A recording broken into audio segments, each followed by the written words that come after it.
Okay, so this course is all about power distribution. So how do we distribute power? Okay, last week we learned how do we create the power. It starts off as three-phase power generating that goes out to the country, and then the three-phase power can be generated either as a delta or as a Y configuration, which means that you're going to have essentially three voltages that are 120 degrees apart from each other in phase.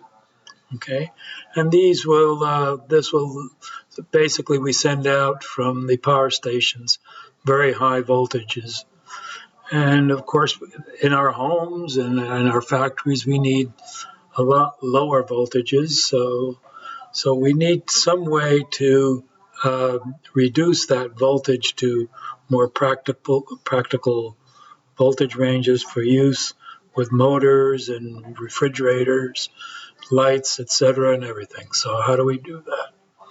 Well, yesterday we went over transformers. Okay, so we know we can actually reduce the voltages using transformers. However, we've got three phases. We've got essentially three sinusoidal curves, three waveforms that are separated by 120 degree phases. Okay, so how do we reduce that high voltage to a lower voltage? Well, since we have three lines, okay, the best way to do that is to have a transformer for each line. Okay, so we have a transformer for each line.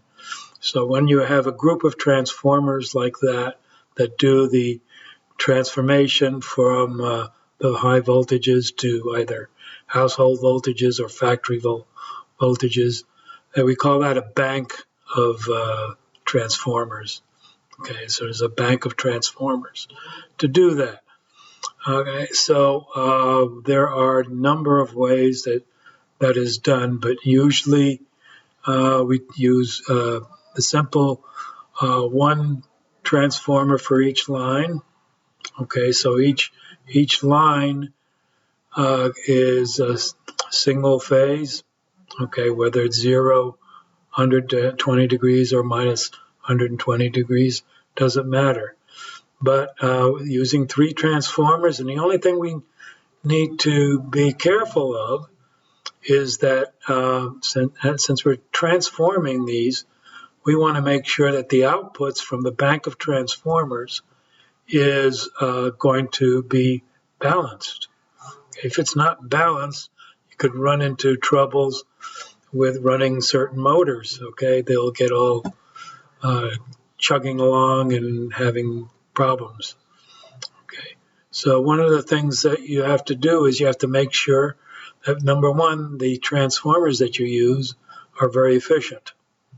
In other words, they're very low losses. Okay, so that the power that you put into the primary side is equal to the power that comes out the secondary side. Okay, and if you can assure that, if you can build these transformers to do that, then you can be pretty sure that what you're going to come out with on the output side is a three-phase that's still balanced. All right, so those are the type of things that we need to check when we make those transformers.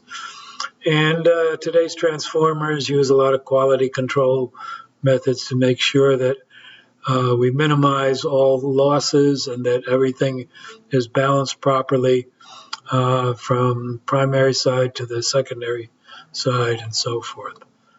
So today and tomorrow we will go over the different ways that we can do that. Okay, I don't expect you to memorize the different arrangements, but I do expect you to be able to identify them and identify certain things about them that are described in the book and in the presentations, copied in the presentations.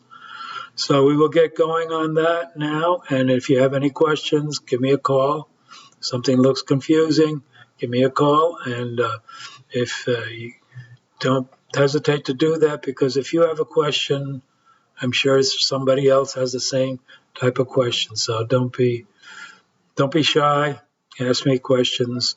I'll try to answer them best I can. All right. And so good luck.